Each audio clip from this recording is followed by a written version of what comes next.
जय श्री कृष्ण बंधुगण मासिक राशिफल कार्यक्रम को आपण मानकु स्वागत।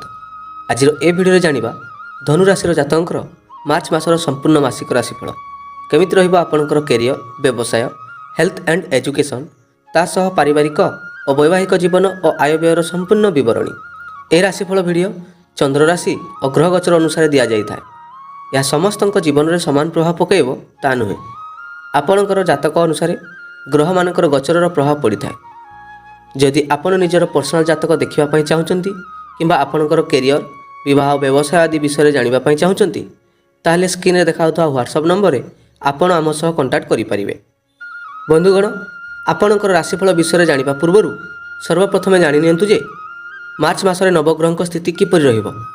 देवगुरु बृहस्पति वृष राशि रे, मिथुन रे मंगल थिबा बेले कुंभ राशि रे सूर्य शनि विराजित, किंतु 15 मार्च रे सूर्य और 29 मार्च रे शनि मीन राशि गोचर करिवे। कन्या राशि रे केतु थिबा बेले मीन राशि रे राहुंक सह बुध और शुक्र विराजित। ताहले धनु राशि पई केउ ग्रह शुभ फल आनी देबे और केउ ग्रह को अशुभ फल कारणरू पीड़ा मिलवा को जाउछि आसंतु जानिबा। बंधुगण वीडियो को शेष पर्यंत देखिए कहीं अशुभ ग्रह पर उपाय कौन करेंगे ता वीडियोर शेष में जाना पाइबे। वीडियो आरंभ करने पूर्व जदि आपण ए पर्यंत चैनल को सब्सक्राइब करना ताहले एबे ही शुभ मुहूर्त प्लीज चैनल को सब्सक्राइब करनियंतु।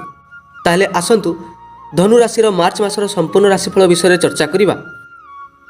सर्वप्रथम आपणकर व्यवसाय और कैरियर विषय आसंतु चर्चा करिबा। धनुराशि जातक ए मासरे आपणकर कैरियर सर्वोत्तम रही न पारे। बेले बेले आपणक मनरे कोनोसी नेगेटिव चिंताधारा आसी पारे। बेले बेले आपणकर मन विचलित रही पारे। कोनोसी कार्य को नहीं आपण संतुष्टि रही न पारंती। आपणक कार्य क्षेत्र में का ना का द्वारा आपण अपमानित भी हो पारंती। आपणकर कर्ममय जीवन में किछि अशांति भी लगी रही पारे। आपणको ए मासरे अपॉर्चुनिटी भी मिलिबो, किछि लोकंकर सहायता भी मिलिबो, किंतु ता सह आपणको आपणक कर्ममय स्थान में किछि किछि अपमान भी मिल पारे। जो माने पूर्वरु चाकरी पई प्रिपरेशन होउथिले चाकरी पाई पारु नथिले ए मासरे मध्य आपणक सही परिश्रम बढ़िबो। हुए तो आपणकर चाकरी जग बनू नाही, चाकरी मिली न पारे।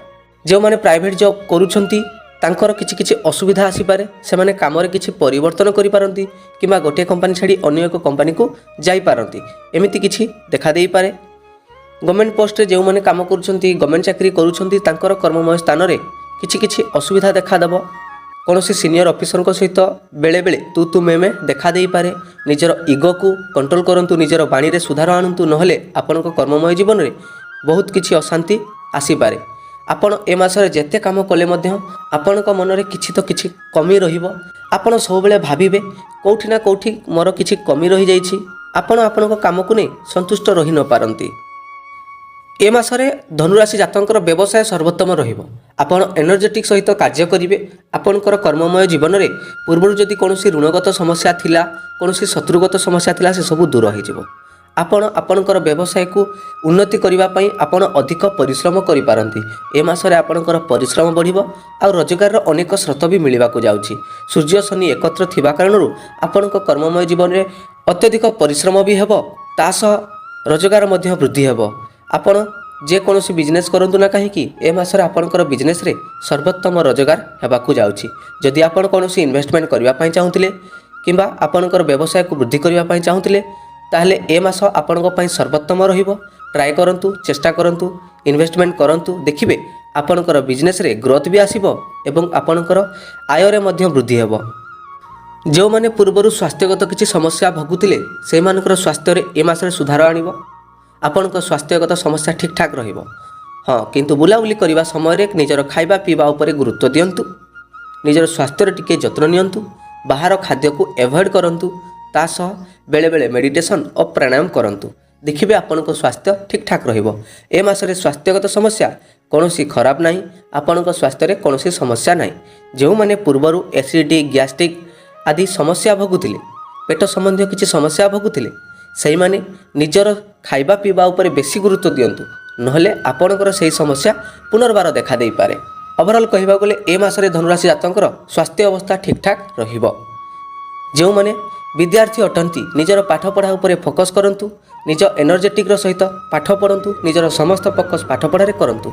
ए मासरे आपण परिश्रम वृद्धि हेबो एवं निजर समस्त फोकस पाठ पढ़ारे रहिबो। आपण जदि निजर समस्त फोकस पाठ पढ़ारे करूछंती ଯଦି ଆପଣ ଡିଷ୍ଟର୍ବାନ୍ସ ରହୁନାହାନ୍ତି ନିଜର ପାଠପଢ଼ାରେ ଫୋକସ୍ କରୁଛନ୍ତି ତାହେଲେ ଏ ମାସରେ ଆପଣଙ୍କର ରିଜଲ୍ଟ ଆପଣଙ୍କ ସପକ୍ଷରେ ଆସିବ। ଯେଉଁମାନେ କମ୍ପିଟେଟିଭ୍ ଏକ୍ଜାମ୍ ପାଇଁ ପ୍ରିପାରେସନ୍ ହେଉଥିଲେ ଯେଉଁମାନେ ଏକ୍ଜାମ୍ ପାଇଁ ପ୍ରିପାରେସନ୍ ହେଉଥିଲେ ତାଙ୍କ ପାଇଁ ଏ ମାସଟି ସର୍ବୋତ୍ତମ ମାସ ହେବାକୁ ଯାଉଛି। ଏ ମାସରେ ଆପଣଙ୍କର ପରିଶ୍ରମ ବଢ଼ିବ, ତା ସହ ଆପଣଙ୍କର ଶିକ୍ଷା କ୍ଷେତ୍ରରେ ଉନ୍ନତି ମଧ୍ୟ ଦେଖାଦେବ। ଉଚ୍ଚଶିକ୍ଷାର ଯୋଗ ବନୁଛି, ଅନେକ ଲୋକଙ୍କର ସହାୟତା ଆପଣଙ୍କୁ ପ୍ରାପ୍ତ ହେବ। ତେଣୁକରି ନିଜର ସମସ୍ତ ଫୋକସ୍ ପାଠପଢ଼ାରେ କରନ୍ତୁ, ଦେଖିବେ ଆପଣଙ୍କୁ ସଫଳତା ନିଶ୍ଚୟ ମିଳିବ। ଏ ମାସରେ ନିଜର ପ୍ରେମ ଜୀବନରେ ନିଜର ପାର୍ଟନରଙ୍କ ମନରେ ବେଳେବେଳେ ସନ୍ଦେହ ଦେଖାଦେବ।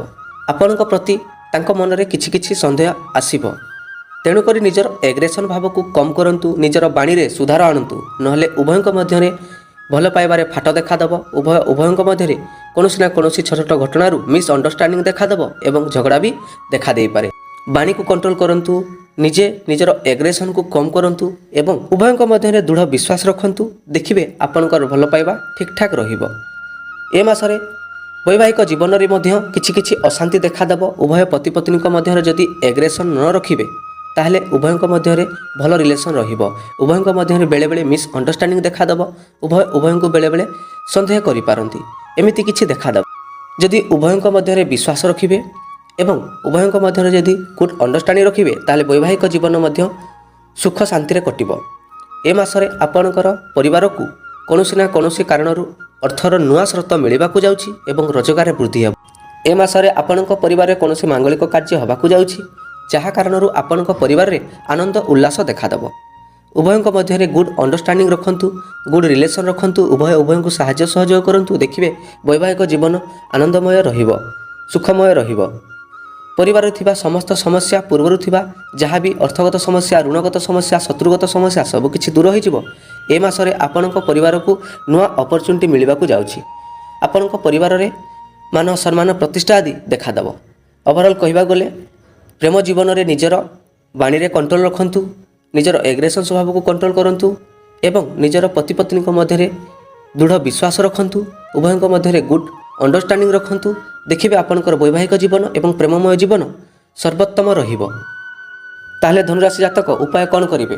ପ୍ରତ୍ୟେକ ଦିନ ସକାଳୁ ସୂର୍ଯ୍ୟଙ୍କୁ ଜଳର ଅର୍ଘ୍ୟ ଦିଅନ୍ତୁ, ତା ସହ ଗାୟତ୍ରୀ ମନ୍ତ୍ର 108 ଥର ଜପ କରନ୍ତୁ ଏବଂ ପ୍ରତ୍ୟେକ ମଙ୍ଗଳବାର ଦିନ ହନୁମାନ ଚାଳିଶା ପାଠ କରନ୍ତୁ, ଦେଖିବେ ଆପଣଙ୍କ ପରିବାରରେ ସୁଖ ସମୃଦ୍ଧି ଦେଖାଦେବ। ତା ସହ ଆପଣ ଯେଉଁ କାର୍ଯ୍ୟରେ ଯାଉଛନ୍ତି ପ୍ରତ୍ୟେକ କାର୍ଯ୍ୟରେ ଆପଣ ବିଜୟ ଲାଭ କରିବେ। ପ୍ରିୟ ସାଙ୍ଗମାନେ, ଯଦି ଆପଣ ନିଜର ପର୍ସନାଲ ଜାତକ ଦେଖିବା ପାଇଁ ଚାହୁଁଛନ୍ତି, ଯଦି କୌଣସି ବି ଆପଣ କିଛି ପ୍ରଶ୍ନ ଥାଏ, ଯଦି ଜାଣିବା ପାଇଁ ଚାହୁଁଛନ୍ତି, ତାହେଲେ ସ୍କ୍ରିନରେ ଦେଖାଯାଉଥିବା ହ୍ୱାଟ୍ସଆପ୍ ନମ୍ବରରେ ଆପଣ ଆମ ସହ କଣ୍ଟାକ୍ଟ କରିପାରିବେ। ପ୍ରିୟ ବନ୍ଧୁଗଣ, ଆଜି ପାଇଁ ଏତିକି। ପୁଣି ଦେଖା ହେବା ଅନ୍ୟ ଏକ ଭିଡ଼ିଓରେ। ଜୟ ଜଗନ୍ନାଥ, ଜୟ ମା ସମଲେଇ।